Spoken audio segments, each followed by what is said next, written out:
ابو کہنا، بہت سے لوگ اپنے ساس سسر کو امی ابو کہہ کر پکارتے ہیں، کیا یہ جائز ہے؟ کیونکہ والد کے علاوہ کی طرف نسبت کرنا تو درست نہیں ہے۔ جویریہ صاحبہ کراچی سے، جائز ہے بھائی، ساس سسر کو تعظیم سے ابو امی ہی کہنا چاہیے، کیونکہ آپ کے شوہر کے ابو اور آپ کے شوہر کی امی، تو ان کو بے ادبی محسوس ہوتی ہے کہ جو لقب ہمیں اس گھر میں ملا ہوا ہے ہماری اولادوں کی طرف سے، ہمیں اب کچھ اور نام سے پکارا جا رہا ہے، یہ ان کو ایک قسم کی اپنی توہین محسوس ہوتی ہے۔ تو آپ کے میاں آپ اپنی امی کو امی کہہ رہے ہیں، اپنے ابو کو ابو کہہ رہے ہیں، تو آپ ان کے گھر میں رہ کر یہی کہیں کہ امی ابو۔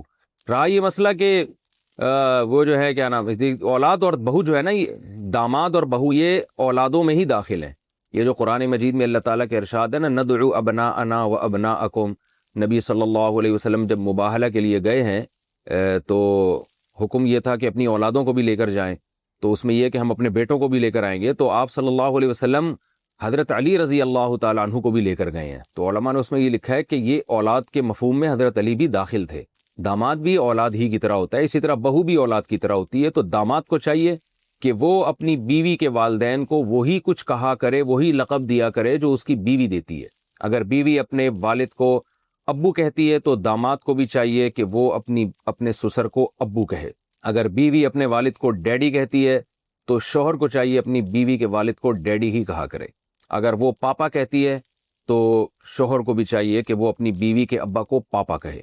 اور آپ کو پتہ ہے، پاپا سے یاد آیا کہ ہمارے خاندان ہیں، ان کے گھر میں بیکری کا سارا سامان ہے، تو وہ ناراض ہوتے ہیں، میرا یہ کلپ سنیں گے، ان کے گھر میں پاپا تو بیکری کی چیز ہوتی ہے نا، تو وہ ان کے گھر میں اور بھی 2-3 لقب اس طرح کے ہیں کہ وہ بیکری کا پورا آئٹم بن جاتا ہے۔ لوگ کہتے ہیں ان کے گھر میں بیکری کے تمام سامان موجود ہے، لیکن میں بتاؤں گا نہیں، وہ پھر ناراض ہو جائیں گے، ہمارے اپنے رشتہ دار ہیں قریبی۔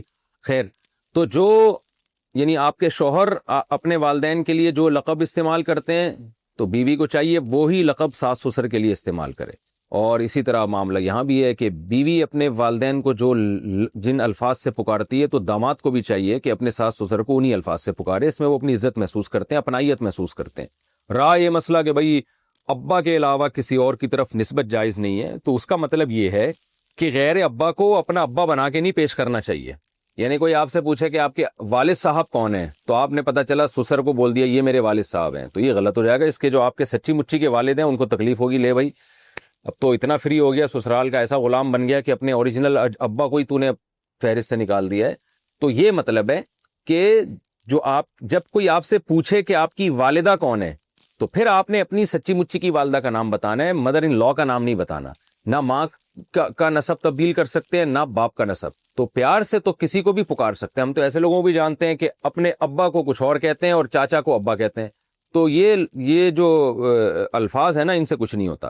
غیر والد کی طرف نسبت کہ کنفیوژن پیدا ہو جائے کہ یہ اس کے حقیقی ہیں یا نہیں ہے، تو یہ کنفیوژن آپ کو بہرحال دور کرنی پڑے گی۔ جب کوئی پوچھے کہ تمہارے حقیقی فادر کون ہے تو وہ آپ کو بتانا پڑے گا۔ اس کی مثال ایسے جیسے آج کل لے پالک میں ولدیت میں اپنا نام ڈال دیتے ہیں، یہ بہت بڑا جرم ہے، بہت بڑا گناہ ہے۔ میں چونکہ بہت نکاح پڑھاتا رہتا ہوں تو اس میں کئی بار ایسا ہوتا ہے کہ لڑکی کے جو اصل والد ہیں ان کا نام نہیں ہوتا، بلکہ بچی کو بچپن میں جس نے لے کے پالا ہوتا ہے اس کا نام ڈالا ہوتا ہے۔ یہ بہت بڑا جرم ہے، سورہ احزاب میں قرآن نے اس سے صاف طور پہ منع کیا ہے۔ آپ صلی اللہ علیہ وسلم کو زید ابن حارثہ سے کس قدر محبت تھی، لے پالک تھے، آپ کے انتہائی چہیتے تھے، مگر قرآن نے آپ صلی اللہ علیہ وسلم کو منع کیا کہ ان کو زید ابن محمد کہنے کی اجازت نہیں ہے، بلکہ یہ زید ابن حارثہ ہی کہلائیں گے۔ ولدیت میں آپ صلی اللہ علیہ وسلم اپنا نام نہیں ڈال سکتے، تو ہمیں کیسے اجازت دے دی گئی ہے کہ ہم سوتیلے بچے کے نام کے ساتھ سوتیلے باپ کا نام ڈال دیں آئی ڈی کارڈ میں اور بے فارم وغیرہ میں اور برتھ سرٹیفکیٹ میں اور نکاح نامے میں؟ یہ بالکل غلط ہے، اس کی قطعاً اجازت نہیں ہے۔ ہاں، پیار سے کسی کو بھی کچھ بھی کہا جا سکتا ہے، اس میں نہ اللہ کی طرف سے پابندی نہ گورنمنٹ کی طرف سے، بلکہ ساس سسر کو ساس سسر کے بجائے ابو امی کہہ کے خطاب کرنا چاہیے، اس سے ان کو خوشی ہوتی ہے کہ ہمیں عزت دی جا رہی ہے اس گھر میں۔ لے کے لوگوں کے سامنے مانگتے پھر رہے ہیں، یار اتنے پیسے دے دو یار، یا میرے نام سے کوئی بولے حضرت مفتی طارق مسعود صاحب جن کے اتنے بچے اتنے گھر والے آج دن ایسے آئے ہیں وہ قرضوں میں ڈوب گئے ہیں، عوام سے اپیل ہے، دنیا میں اس سے بڑی کوئی ذلت نہیں ہے کہ آپ کسی سے کہہ دیں مجھے پیسے چاہیے، اس سے بڑی کوئی ذلت نہیں ہے کہ آپ کسی سے کہہ دیں مجھے پیسے۔ ہاں، اپنے بے تکلف دوست، بہت ہی کوئی بے تکلف ہو اس سے مانگنے میں ذلت محسوس نہیں ہوتی. وہ بھی مانگ رہا ہوتا ہے, کبھی کبھی آپ مانگ رہے ہوتے ہیں, وہ ایک الگ ہے بے تکلفی کے. اس کو بھیک نہیں کہتے. آپ ہوٹل میں گئے, کھانا کھا رہے ہیں, پیسے نہیں, ابے یار تو دے پیسے, آج تو دے گا پیسے, تیرا باپ بھی دے گا, ابے تو بہت کھا لیا ہم سے, تو کھلائے گا. یہ بے تکلفی ہے, یہ ایک الگ چیز ہے. تو کسی کو اپاہج بنانا ہو, فری پھوکٹ کا کھلانا شروع کر دو, صحیح ہے. اور کسی کو ذلیل ہونے کا شوق ہو تو یہ بول دے میرے پاس پیسے نہیں ہے. بس دیکھو اس کے بعد سے اس کے دل میں آپ کی عزت رہے گی نہیں. بے تکلفی کے الگ ہے, بے تکلفی ایک الگ چیز ہے. اس میں تو آدمی بولتا ہے یار نہیں ہے پیسے, ابھی دیکھ حالات کیا, دے یار پیسے نکال. وہ تو دوستوں یاروں میں ایک الگ چیز ہوتی ہے. علماء کہتے ہیں کہ بھیک ہے یا بے تکلفی ہے, اس کا پتہ اس سے چلتا ہے کہ آپ کو اگر بے عزتی محسوس ہو رہی ہے تو اس کا مطلب یہ بھیک ہے, اور بے عزتی محسوس نہیں ہو رہی تو اس کا مطلب یہ بے تکلفی ہے. لیکن میں نے علماء کے اس قول کو چینج کیا ہے, کیونکہ بہت سے لوگوں اتنی بے عزتی ہو چکی ہوتی ہے کہ بے عزتی اب محسوس ہونا ہی بند ہو چکی ہوتی ہے. سمجھ رہے ہیں, وہ کام بے عزتی والے کر رہے ہوتے ہیں لیکن ان کو محسوس نہیں ہوتی. تو یہ کرائٹیریا تھوڑا اس زمانے میں یہ نہیں ہے, محسوس ہی نہیں ہوتی لوگوں کو. اب کیا کریں, ایک بھکاری گیا نا کسی محلے میں, یہ عادت ہو جاتی ہے بھکاریوں کی. پھر ایک وقت کے بعد نا ایک بھکاری گیا کسی محلے میں, اللہ کے نام پہ کچھ دے دو. اس نے کہا کل لانا. کہہ رہے اس کل کے چکر میں 1 کروڑ روپے اس علاقے میں پھنسا ہوا ہے میرا.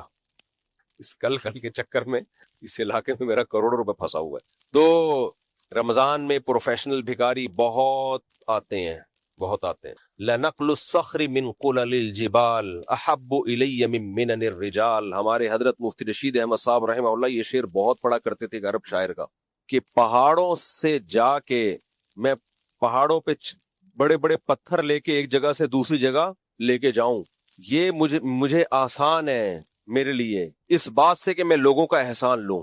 میں لوگوں کا احسان لوں, اس سے مجھے یہ آسان لگتا ہے کہ پہاڑوں پہ چڑھ کے نا پتھر اٹھا کے میں ایک جگہ سے دوسری جگہ, یہ مزدور کر رہے ہوتے ہیں نا بےچارے, تبھی زکاتیں ان مزدوروں کو دیا کرو. میری عادت تھی جب, اب تو میں نکلنا پبلک میں ذرا کم ہو گیا ہے, کہ میں رمضان میں زکاتیں لے کے جاتا تھا. جو مزدور مزدوری کر رہے ہوتے تھے نا, محنت کر رہے ہوتے تھے, چپکے سے لے جا کے ان کو پکڑا دو آپ. اچھا اس میں بھی تجربے ہوئے. 8-10 مزدور, میں نے چند سال پرانی بات ہے, گرمیوں کے روزے تھے. اب گرمیوں میں روزہ رکھ کے مزدوری آسان کام نہیں ہے, اور وہ مزدور روزہ رکھتے تھے. سحری میں کام شروع کرتے, دوپہر 12 بجے تک, بہت حالت خراب, پھر چھوڑ دیتے تھے کام. پھر تراویح کے بعد شروع کرتے, پھر سحری کے لیے جاتے, سحری کے بعد. تو وہ ٹھیکہ بھی اسی مسجد کا کنواں کھدرا تھا. تو میں نے کیا کیا, میں نے زکات تھی میرے پاس, میں نے چپکے سے بلا کے سب کو ڈیوائڈ کر دی, رکھ لی بیچاروں نے جیب میں. کیا کرتے وہ جو مستغنی ہوتا ہے, مل گیا بھائی, اللہ کی طرف سے روزی تھی, بغیر لالچ کے آ گئی. نبی صلی اللہ علیہ وسلم کی حدیث ہے, جو روزی بغیر لالچ کے آ جائے وہ اللہ کی نعمت ہے. یہ لالچ کے بغیر آ گئی, یہ اللہ کی نعمت. سب اس میں پھر خامخواہ کا استغنا نہیں, جاؤ, یہ بھی صحیح نہیں ہوتا. پھر آپ کو کسی نے محبت میں کوئی گفٹ دے دیا, آپ کو آج مفتی صاحب کا ہم نے استغنا پہ بیان سنا ہے, رکھ اپنا گفٹ, یہ لے, کسی کے ٹکڑوں پہ پلنے والے نہیں ہے. یہ پھر اوور ایکٹنگ ہوگی, یا یہ حدود لمٹ کراس ہو رہی ہے. بھائی آپ کے دل میں لالچ تھوڑی تھی کہ یہ جیب میں ہاتھ ڈال رہا ہے تو گفٹ ہی نکالے گا یہ اندر سے. آپ کے دل میں لالچ نہیں تھی, تو لالچ کے بغیر آ جائے, یہ استغنا ہے, تو اللہ کی نعمت ہے. وَيَرْزُقْهُ مِنْ حَيْثُ لَا يَحْتَسِبْ. اللہ کہتے ہیں نیک لوگوں کو وہاں سے روزی دیتا ہوں جہاں سے گمان بھی نہیں ہے. کنجوسوں کی جیب سے بھی ہدیے نکل رہے ہوتے ہیں, صحیح ہے, کنجوسوں کی جیب سے, تو پرہیزگار کو وہاں سے دیتا ہوں. لیکن لالچ کے ساتھ اگر یہ آئے گا پھر یہ بہت بری چیز ہے. تو کیا واقعہ سنا رہا تھا میں, دلچسپ بات تھی. ہاں, تو وہ مزدور جو تھے نا, اس کے بعد ایک اور دلچسپ واقعہ سنانا ہے, پھر بیان ختم کرتا ہوں. وہ بھی مجھے یاد دلائیں, وہ اسی سے متعلق ہے کہ آپ کو پتا چلے گا لالچ کے ساتھ آنا کیا ہوتا ہے اور بغیر لالچ کے آنا کیا ہوتا ہے. تو میں نے 8-10 مزدوروں کو زکات بانٹ دی, وہ بڑے خوش بھی ہو گئے, دعائیں بھی دینے لگے. میں نے کہا میرا کون سا اپنا پیسہ ہے, لوگوں نے دیا ہوا ہے بھائی, تو وہ میں بانٹ رہا ہوں. تو وہ دعائیں مجھے دے رہے ہوتے ہیں. تو میں کہتا ہوں اصل میں تو دعا اس کو جا کے لگے گی نا جس نے دی ہیں, اس کی نیکی تو اس کا تو پکا ہو گیا حساب, کیونکہ اس کو تو شکریہ بھی نہیں پہنچ رہا. تو کہنے لگے, اب کیا ہوا, ایک ان میں لالچی, اس نے جب فری کا پیسہ آ گیا نا, 4 دن بعد آیا, پھر وہ اپنی کہانیاں, قومی ترانے شروع. یہ جو بھکاریوں کے قومی ترانے جب شروع ہوتے ہیں نا, تو ایسا لگتا ہے زندگی میں کبھی اس نے کوئی خوشی دیکھی نہیں ہے. میرا یہ بھی مر گیا, میرا ماموں بھی مر گیا, میرا فلانا بھی مر گیا, میرا ڈمکانا بھی مر گیا. مجھے لگا کہ شاید مر گئے ہوں, میں نے تھوڑے سے اور پیسے دے دیے. پھر آیا بھائی, پھر جان کو عذاب بھائی, ہر رمضان میں. پھر میں نے کہا بھائی اب یہ کچھ مرا نہیں ہے, اتنے لوگ ہیں نہیں دنیا میں جتنے اس نے مار دیے ہیں. پھر اس کی تحقیق کروائی تو اس کا کو پتا ہے کہ کام ہی یہی ہے اس کا. تو میں نے استغفار کیا کہ میں نے اس کی عادت بگاڑی ہے, کیونکہ پہلے تو کبھی نہیں دیکھا اس کو مانگتے ہوئے. تو بعض لوگوں کو ایک دفعہ دو تو ان کی عادت کیا ہو جاتی ہے؟ خراب. یہ بہت کم لوگ ہوتے ہیں جن کو آپ نے دیا اللہ کی نعمت سمجھ کے رکھ لیا انہوں نے, اب دوبارہ نہیں مانگیں گے. بھئی اللہ دوبارہ دینا ہوگا, اللہ اسی طرح دے دے گا. لیکن میں نے بہت لوگ ایسے دیکھے ہیں, ایک دفعہ دے دیا نا آپ نے تو بس اب عادت ہمیشہ کے لیے خراب. تو یہ پیسہ لالچ کے بغیر آئے نعمت, لالچ کے ساتھ آئے عذاب. اس کی ایک بہترین واقعہ ہے. ہم جب طالب علم تھے تو ایک کتاب میں واقعہ پڑھا کرتے تھے کہ ایک بزرگ تھے, ان کا ایک شاگرد تھا, فاقے چل رہے تھے بزرگ کے گھر میں. تو وہ طالب علم آیا ان سے پڑھنے کے لیے. پہلے زمانے میں نا اس طرح پڑھا جاتا تھا کہ ایک فن اس فن کے ماہر استاد سے, جب تک وہ فن مکمل ختم نہیں ہوگا دوسرا فن شروع نہیں ہوگا. آج کل یہ جو ساری کتابیں ایک ساتھ چلا رہے ہوتے ہیں اس سے استعداد نہیں پیدا ہوتی. کے پی کے میں اب بھی بہت سارے علاقوں میں ایسا ہوتا ہے کہ عربی کے لیے ایک الگ استاذ ہے, ان سے عربی سیکھتے سیکھتے جب عربی میں کمال پیدا ہوتا ہے تو پھر صرف کے الگ استاذ ہیں, نحو کے الگ استاذ ہیں, پھر اس کے بعد فقہ کے الگ, حدیث کے الگ. تو ہر فیلڈ کے ماہر استاد سے جب تک اس فن میں کمال پیدا نہ ہو دوسرا فن شروع نہیں کرتے. مدارس میں ہمارے کیا ہو رہا ہے کہ وہ سارے فن ایک ہی ساتھ چل رہے ہوتے ہیں. تو وہ کسی فن کے استاد تھے, فاقے چل رہے تھے. تو ایک طالب علم ان کے پاس, ان کا شاگرد بیٹھا پڑھ رہا تھا, تو دیکھا بھائی استاذ کی حالت خراب ہے, تو انہوں نے بتایا کہ گھر میں کھانے کو نہیں ہے. تو یہ طالب علم اٹھ کے گیا اور کھانا لے آیا. انہوں نے کہا میں یہ کھانا نہیں کھاؤں گا. کیوں؟ کہا میرے دل میں ایک تو میں نے اپنی حاجت تمہارے سامنے رکھ دی جو نہیں رکھنی چاہیے تھی, دوسرا جب تم اٹھ کے گئے میرے دل میں لالچ آئی کہ اب یہ کھانا لینے جا رہا ہے میرے لیے, مجھے طمع لالچ پیدا ہوئی کہ اب یہ کھانا لائے گا, اور اس لالچ کے ساتھ میں کھانا میں نہیں کھاؤں گا, اب لے جاؤ بس. یہ بھی بہت ذہین طالب علم تھا. یہ واپس چلا گیا, کھانا لے کے اگلے دروازے سے واپس آ گیا. کہ اب جب میں گیا تھا تو اب لالچ ختم ہو گئی نا. انہوں نے کہا ہاں. کہا اب یہ بغیر لالچ کے آیا, سمجھ رہے ہو کہ نہیں سمجھ رہے؟ انہوں نے کھا لیا اس کو. تو غریبی میں اللہ کی طرف سے کوئی سخاوت دکھا دے, آپ کو کروڑوں روپے بھی ہدیہ دے دے, دے گا نہیں, لیکن ایک مثال دے رہا ہوں کیونکہ اب سب کے دل میں لالچ پیدا ہوگی, شاید کوئی آسمان سے کچھ ایسا مسیحا آ جائے. آج کل لوگ ہدیے بھی کیا دے رہے ہوتے ہیں, لوگ عید بقرعید پہ دعوتیں کرتے ہیں, کرو بھائی اپنے رشتہ داروں کی, لیکن رشتہ داروں کو بھی ہدیے میں سب سے بہتر کیا ہے؟ روکڑا. قائد اعظم سے سب کو محبت ہے پاکستان میں. یہ لوگ غلط بولتے ہیں کہ بانی پاکستان پاکستان بنا کے چلے گئے تو لوگ ان کو بھول گئے ہیں. اگر پاکستان نے کسی کو یاد رکھا ہے تو اپنے محسن بانی پاکستان قائد اعظم محمد علی جناح رحمۃ اللہ علیہ کو یاد رکھا ہے, ان کے علاوہ سب کو بھول چکے ہیں. تو جب آپ نے کسی پر محبت بڑھانی ہو 4-6 قائد اعظم دے دیں آپ ان کو, صحیح ہے, وہ قائد اعظم کی تصویر کو چومے گا وہ. تو ہدیہ میں جب رشتہ داروں پہ خرچ کرو نا تو آپ تجربہ کر کے دیکھ لیں, وہ اس کی بات ہی الگ ہوتی. صدقہ میں بھی پیسوں کو فوکس کیا کریں. البتہ غریبوں میں بعض دفعہ یہ ہوتا ہے کہ گھر میں راشن نہیں, وہ پھر پیسے اڑا دیتے ہیں چرس میں اور فضول چیزوں میں. تو پھر ایسے غریبوں میں گھر میں راشن ڈلوانا ہوتا ہے تاکہ ان کے بچے کھا لیں کم وقتوں کے. غریب کی بھی 2 قسمیں ہیں, ایک غریب جو اللہ کی طرف سے ہوتا ہے, یہ خاندانی ہوتے ہیں, ایک غریب اپنی حرکتوں سے غریب بنے ہوتے ہیں.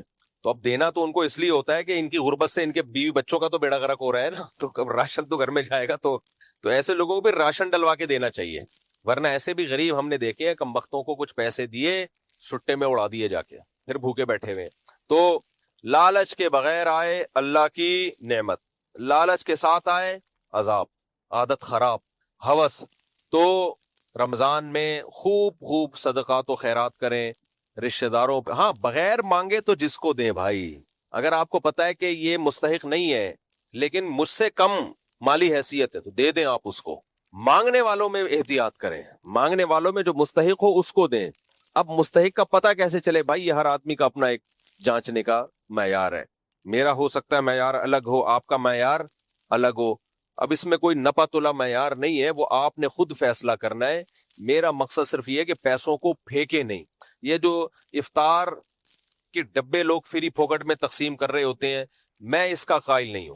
ہمارے ایک دوست تھے, بڑے سیٹ تھے, وہ کیا کرتے تھے, لاکھوں روپے کی میں نا افطاری کے ڈبے فری میں کراچی میں بانٹ رہے ہوتے تھے. میں کہتا تھا یہ جتنے لوگ بسوں میں ہیں یہ سب اپنے گھر جا رہے ہیں, سب کے گھروں میں بڑے بڑے دسترخوان لگے ہوئے ہیں, ان کے گھر والے انتظار کر رہے ہیں, 2-4 منٹ بھوکے رہ جائیں گے, کوئی فرق نہیں پڑے گا. روزہ اچھا نہیں ہے روزے میں دیر سے افطار کرنا, مگر یہ کوئی اتنا بڑا مسئلہ نہیں ہے کہ فری پھوکٹ میں لاکھوں روپے میں آپ ڈبے بانٹ کے وہ پیسے اڑا دو. کچھ لوگ ہیں جن کو کھانے کو روٹی نہیں مل رہی, اور کچھ لوگ ہیں جن کو گھر میں بھی افطار ہے اور ڈبوں میں بھی افطار ہے, اور 4-4 ڈبے الگ سے انہوں نے سائڈ پہ رکھے ہوئے ہوتے ہیں. غریب تک پہنچو بھائی, اندرون سندھ جائیں, ہم گئے ہیں پاکٹ ویلفیئر ٹرسٹ کے ذریعے, اندرون سندھ آپ جاؤ, آپ وہاں غربت کا حال دیکھو. پنجاب کے کچھ گاؤں ایسے ہیں, کے پی کے میں, گلگت میں, بلتستان میں کچھ ایسے علاقے ہیں آپ کے ہوش اڑ جائیں گے. ہم وہاں سادہ چاول شاپر میں بوائل چاول وہ بانٹتے تھے, اور ان لوگوں کے ان کی ہم ٹینشن دیکھتے تھے کہ ایسے انتظار کر رہے ہوتے جیسے کئی ہفتوں کے بعد ہمیں یہ کھانا ملا ہے. ہمیں اس ایسے علاقوں میں جا کے آپ خوراک بانٹے میرے بھائی. کراچی میں نارمل حالات میں اللہ کا شکر ہے کھانا پینا سب کو مل رہا ہے. آپ نہاری کے ہوٹل پہ بیٹھو, بیکاری آ جاتے ہیں, ہمیں بھی دلا دو. میرے ساتھ ایسا ہو چکا ہے, میں نے کہا چلو یار اس کو بھی 2 نہاری دلا دو. 2 نہاری دلائی ہے, آگے لے جا کے بیچ دی, اس واپس آیا ہوا ہے, بزنس چل رہا ہے میرے بھائی. صبح سے کئی پلیٹیں بیچ چکا ہے وہ. میرا خیال ہے پھر ایسی صورت میں وہ ہوٹل والوں سے بھی ایک ہو جاتا ہوگا ان کا آپس میں. میں نے دیکھا نہیں ہے لیکن کوئی بعید نہیں ہے. ہوٹل والا کہے ٹھیک ہے بھائی تو میرے ہوٹل پہ آئے گا اور جتنی پلیٹیں فری میں بکیں گی نا اس میں تیرا اتنا, میرا اتنا. کیا دھندا چل رہا ہے میرے بھائی. تو بڑے حالات ہیں میرے بھائی. تو رمضان میں آپ خوب سخاوت کریں لیکن لوگوں کو بھکاری بنانے کی کوشش نہ کریں, اپاہج بنانے کی کوشش نہ کریں. اللہ تعالیٰ سمجھنے کی, عمل کی توفیق عطا فرمائے.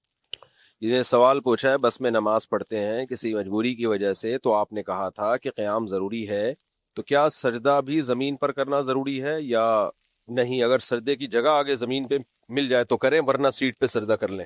اچھا بھائی, مفتی طارق مسعود صاحب, میں آپ کا کلاس فیلو ہوں اور آپ سے ملنے آیا ہوں, ماڑی پور نیول کالونی. میرا نام شاہد ممتاز ہے. کہاں ہے بھائی ہمارے کلاس فیلو؟ کون ہے بھائی؟ اچھا جی, میں ملتا ہوں آپ سے, بیٹھتے ہیں ابھی.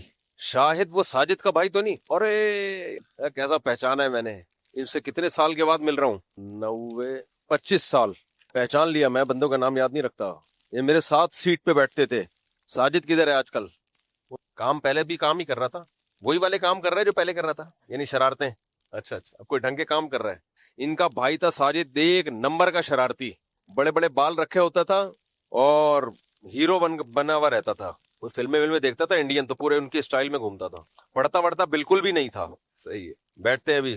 مفتی صاحب, آج دوران روزہ مچھر مارنے والا اسپرے بذریعہ ہوا کے سانس میں آ گیا جس کی وجہ سے ناک بہنے لگی اور مجھے اپنے حلق میں بھی پانی محسوس ہوا. کیا میرا روزہ ہوا؟ اسپرے خود بخود آگے چل کے آنے دو یار. تو خود سے اسپرے نہ کریں. ناک کے اندر جو ہواؤں میں گرد و غبار اڑ رہا ہوتا ہے, یہ سب چیزیں خود بخود آ رہی ہوتی ہیں, اس سے کچھ نہیں ہوتا. میرا نام, اگر مچھر بھی چلا گیا نا خود بخود تو بھی روزہ نہیں ٹوٹتا.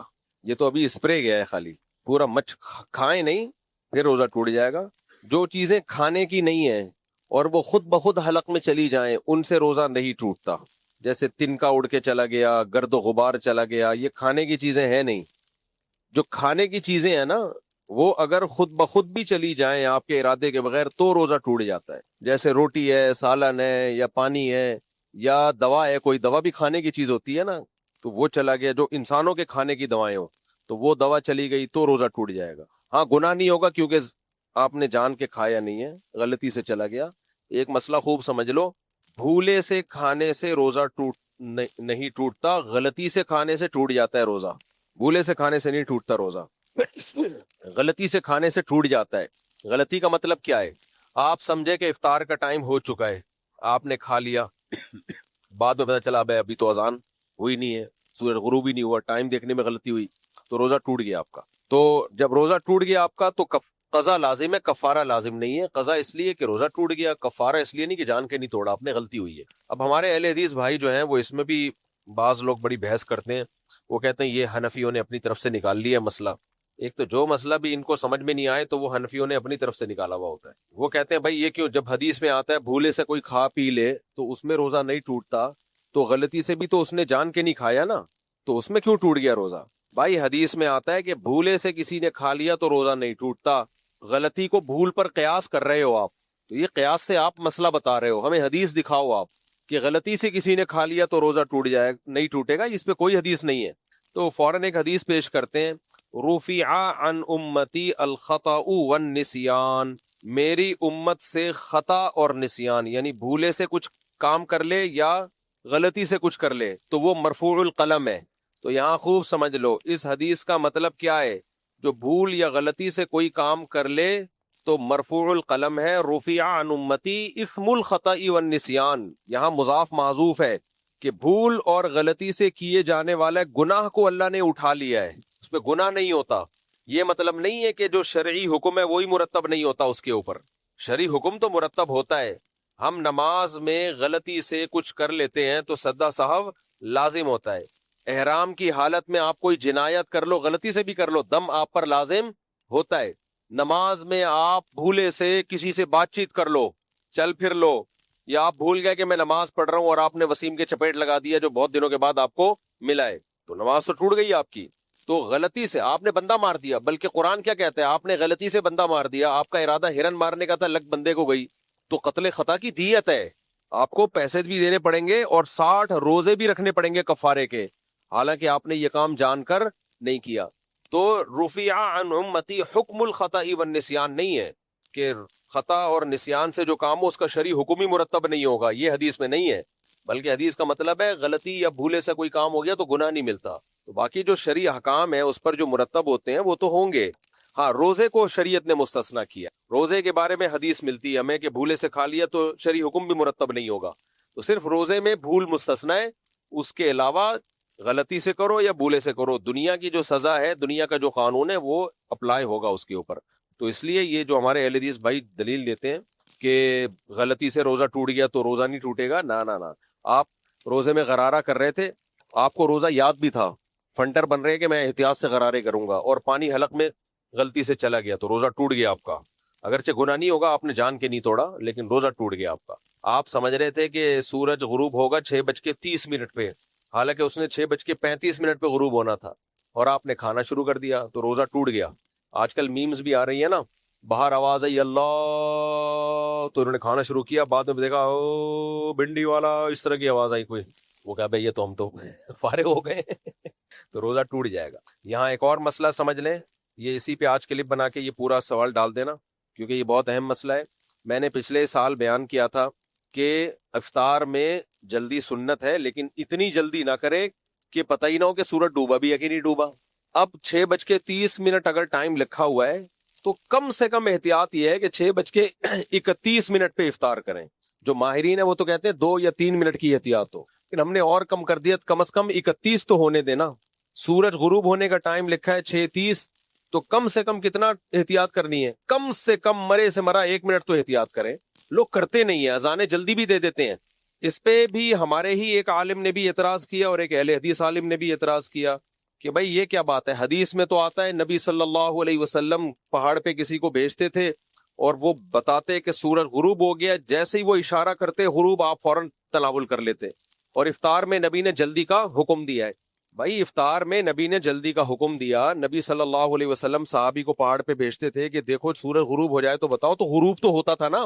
غروب ہونے کے بعد جلدی کی جائے گی، غروب ہونے میں ہی شک ہے کہ پتہ نہیں غروب ہوا بھی ہے کہ نہیں ہوا، پھر نہیں جلدی ہے، پھر جائز نہیں ہے. غروب ہونے کا یقین ہونا ضروری ہے. اب آپ کہہ سکتے ہیں کہ یہ جو ٹائم لکھے ہوئے ہیں 6:30 تو یقین ہو گیا نا؟ نہ، یقین نہیں ہوا. ماہرین یہ بولتے ہیں کہ یہ جو سحر و افطار کے ٹائم نقشوں میں لکھے ہوئے ہوتے ہیں یہ یقینی نہیں ہوتے، یہ یقینی نہیں ہوتے.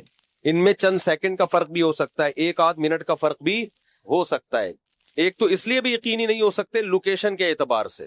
کراچی اتنا بڑا ہے نا، میں نے ایک ایپ رکھی ہوئی ہے موبائل میں کہ وہیں کی لوکیشن کے حساب سے وہ بتاتی ہے کہ سورج کب غروب ہوگا. آپ کراچی کے ایسٹ میں چلے جائیں، اس ایپ پہ کلک کریں تو وہ ٹائم کچھ اور بتا رہی ہوگی. کراچی کے ویسٹ میں جا کے جب ایپ پہ کلک کریں گے تو 1 منٹ کا فرق بتا رہی ہوگی وہ ایپ. جی بہت ساری ایپ ہیں، اب آپ خود سرچ کریں نا، اس جو کرنٹ لوکیشن بالکل بتا رہی ہوتی ہے. تو اس سے بھی فرق پڑ سکتا ہے. اور اس سے امپورٹنٹ بات یہ ہے کہ دیکھو آپ ایک پیالے میں ایکسپیریمنٹ کرو، تجربہ کرو. اب لوگ جب ہم یہ باتیں کرتے ہیں لوگ کہتے ہیں اتنا پیچیدہ نہیں ہے اسلام، اتنا پیچیدہ نہیں ہے. اتنا پیچیدہ کا مطلب یہ نہیں ہے کہ اللہ کے قانون کی کوئی حیثیت ہی نہیں ہے. جب کہہ دیا کہ غروب آفتاب سے پہلے نہیں کھانا ہے تو 1 سیکنڈ پہلے بھی کھاؤ گے روزہ گیا آپ کا. اسلامی حکام آسان ہے، لچکدار نہیں ہے. سورج غروب ہونے کا یقین ہونا ضروری ہے. نبی ان کو پہاڑ پہ بھیجتے تھے کہ بتاؤ اپنی آنکھوں سے دیکھ کے سورج غروب ہو گیا. آپ یہ بھی کر